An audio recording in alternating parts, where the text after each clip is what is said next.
Show. I'm Avery Cooper. Glad to have you along. Your stream brought to you by Landmark of Taylorville. You always do better with Landmark.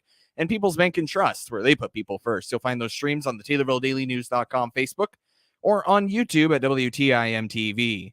I have Christian County Sheriff Bruce Kettlecamp in studio right now. Welcome back, Sheriff. Oh, thank you, Avery. Good to be back. Great to have you back in studio. Recently, you sent out a press release notifying area residents that you are sponsoring a scholarship along with the Illinois Sheriff's Association, and Christian County specifically are giving away a little bit of money for furthering education. Tell me a little bit more about it. That's correct. We do this. The Illinois Sheriff's Association does this every year.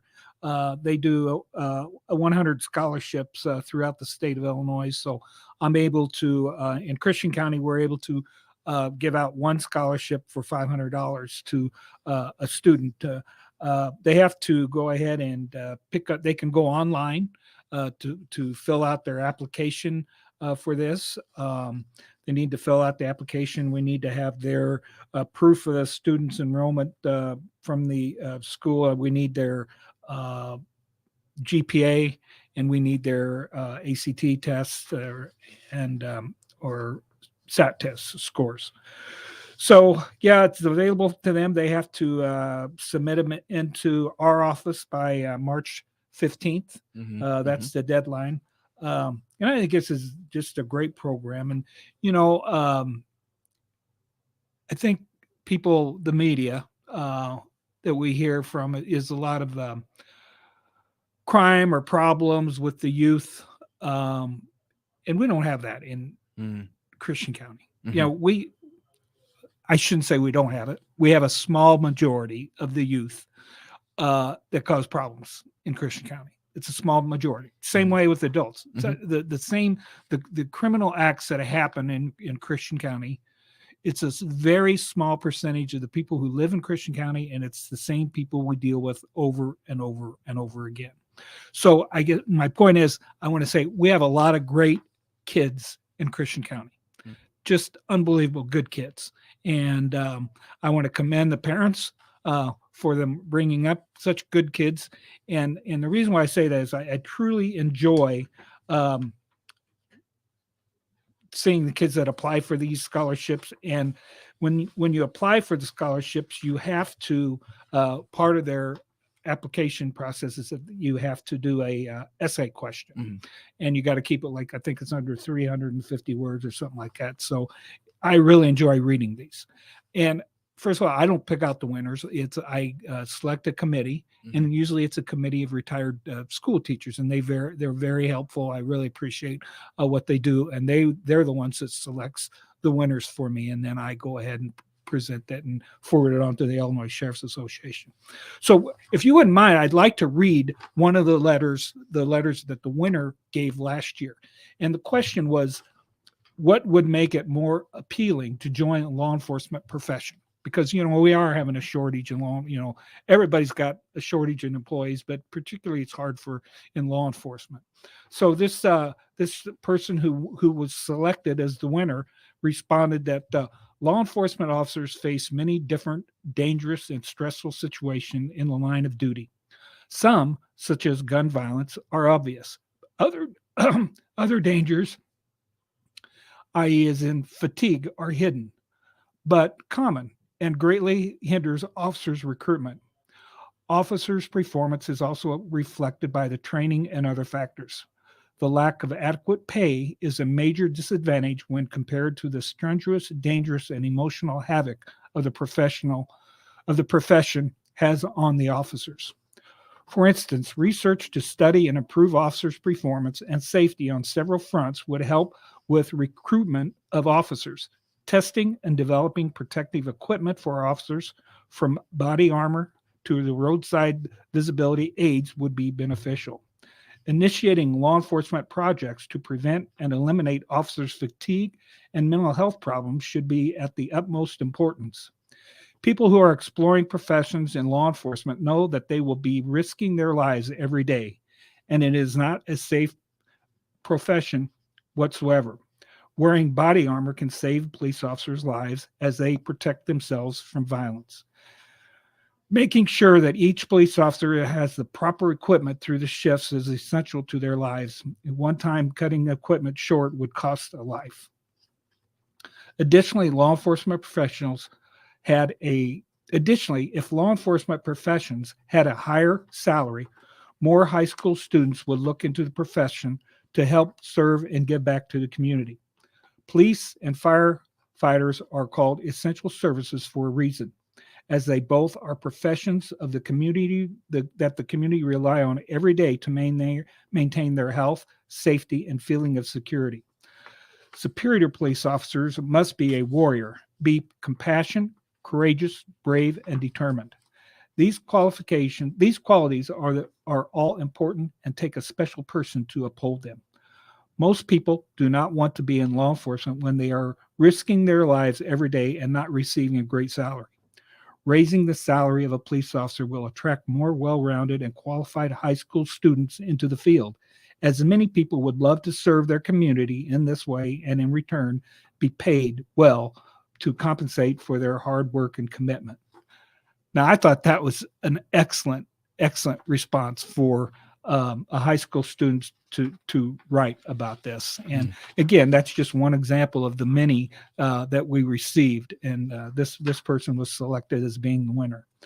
So, and I think, she's got some very good points there. And I just think that I brought some numbers just so the public would know what our salaries start out. The starting salary for a deputy is $47,658. So in 4 years they'll reach their maximum pay, which after 4 years they would be paid $63,544. A correctional officer starts out at $40,829. And after 4 years, the maximum pay would be $54,439. A dispatcher starts out at $38,082. And after 4 years, their top salary is $50,776. So, it is a dangerous job. It is a stressful job, working midnights, working all kinds of different hours. It's a difficult job, and they do need to be paid more. Unfortunately, there's so much money in the budget and what we can pay, and the union fights for them every year, and then we try to get them a raise every year, which we do, and I try to get them as much money as we can. So, but the problem is with the small community, rural communities, we are constantly in battle with bigger agencies that pay a lot more money, and they get bonus just to sign on right now to get more people. So I've lost several deputies to the state police. I've lost several to one. Our latest one went to Champaign because they were just making a lot more money. And we've had one go to Springfield Police Department. So, but then there's officers that we have that just love living in Christian County, do not want to go anywhere else. Would they like to make more money? Yes, but they're not in the job for money. They're in the job because they love to serve their community. And so we're very fortunate here in Christian County to have some great deputies, and we do. And we have great dispatchers, and we have great correctional officers. I agree that it's an amazing essay for a high school student in 350 words or less. When is the application for this cycle due? Like I said, the deadline is March 15th. Okay. Get that into the sheriff's office by then. I will get it to the committee, and the committee will review it, select a winner for me, and then I will get it to the Sheriff's Association. And I think it's in April is when the winner is announced.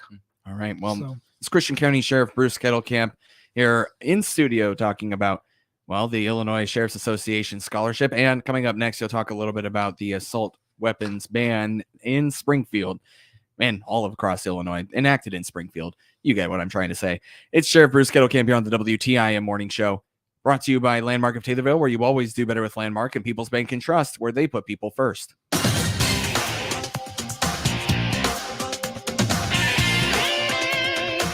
WTIM. WTIM on its many platforms, AM, FM, and online, brings you Taylorville Tornado football, boys and girls basketball, all season long, and playoff games of all teams. Tornado sports on WTIM and stream live on TaylorvilleDailyNews.com are brought to you by First National Bank, Kirby Real Estate, the Christian County YMCA, and Landmark, all in Taylorville. The purple and gold are coming your way. The Taylorville Tornadoes are gonna do it today.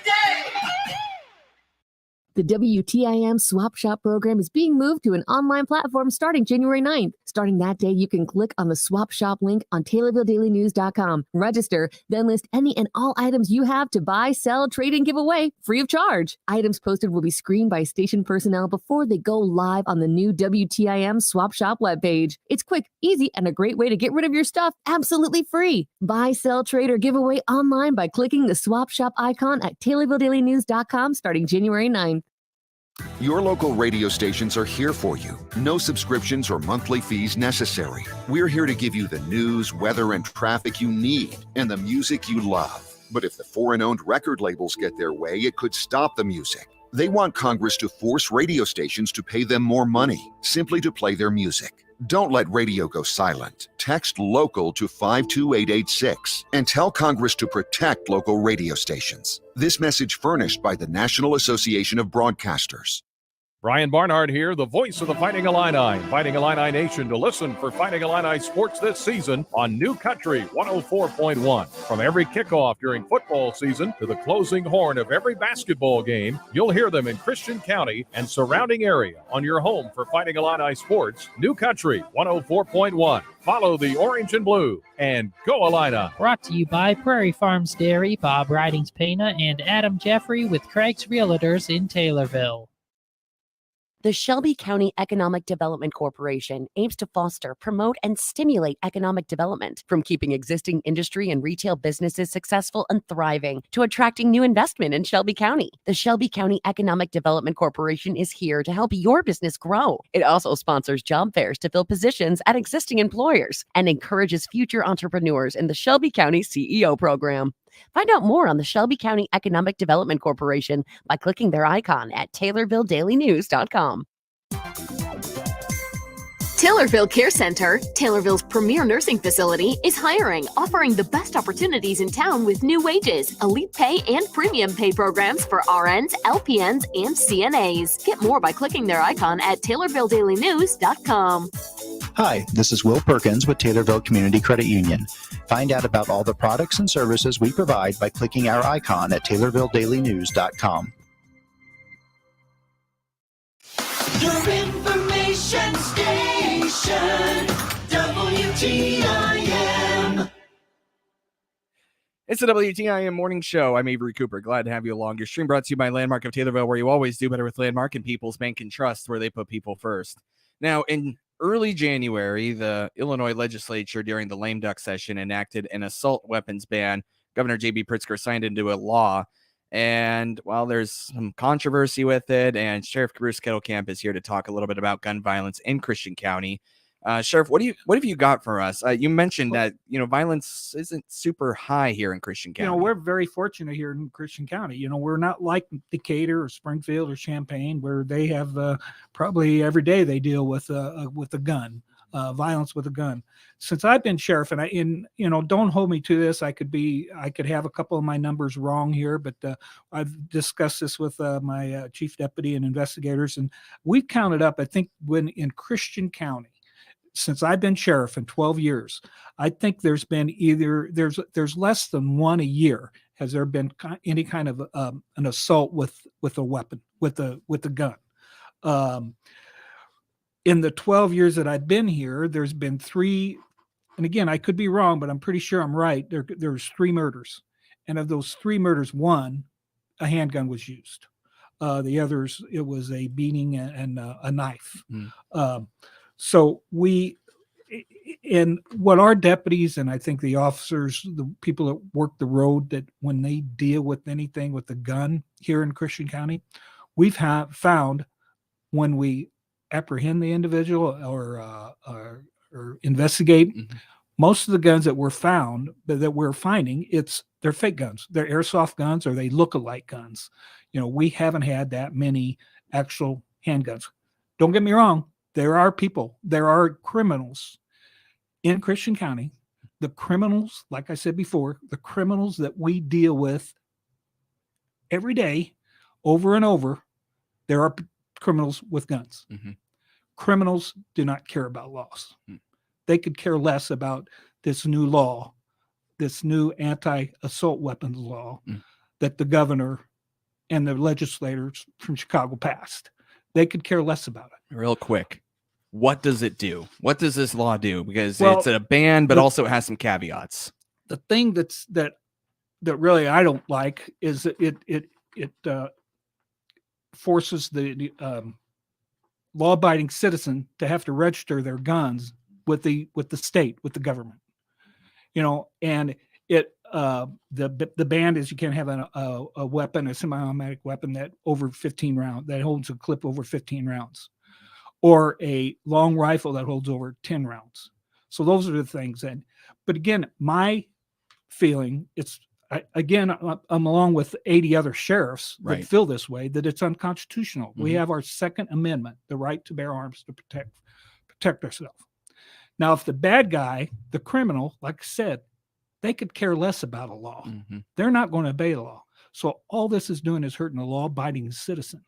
Now, if the bad guy is going to get a AR-15 that can hold 30 rounds or how many rounds, shouldn't the law-abiding citizen be able to have the same type of weapon to defend themselves?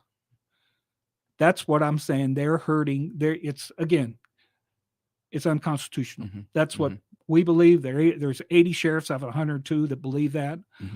It looks like, from my understanding, it's going to come down to probably the federal Supreme Court to make a ruling on this. And it probably will. And just again, to kind of give a little bit of more background, you can, as you mentioned, you have to register those. Yes. You cannot now buy those guns anymore in Illinois. Correct. And if you've bought them before the law enacted, then you have to register them, Correct. just to provide the proper context to everybody. And what I'm saying is that we're not going to go out and force that or make it.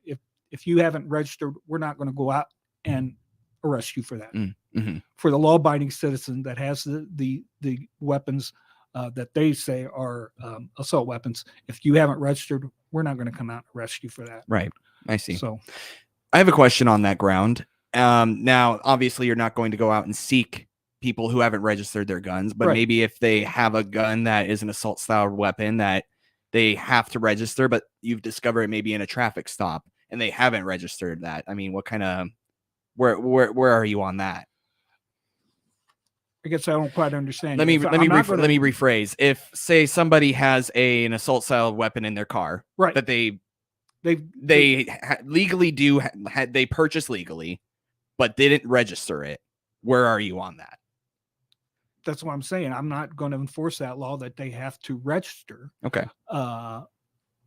Fair law-abiding citizen, and they're transporting that legally. Right. I see. You have to legally. Right. We're still going to enforce gun laws.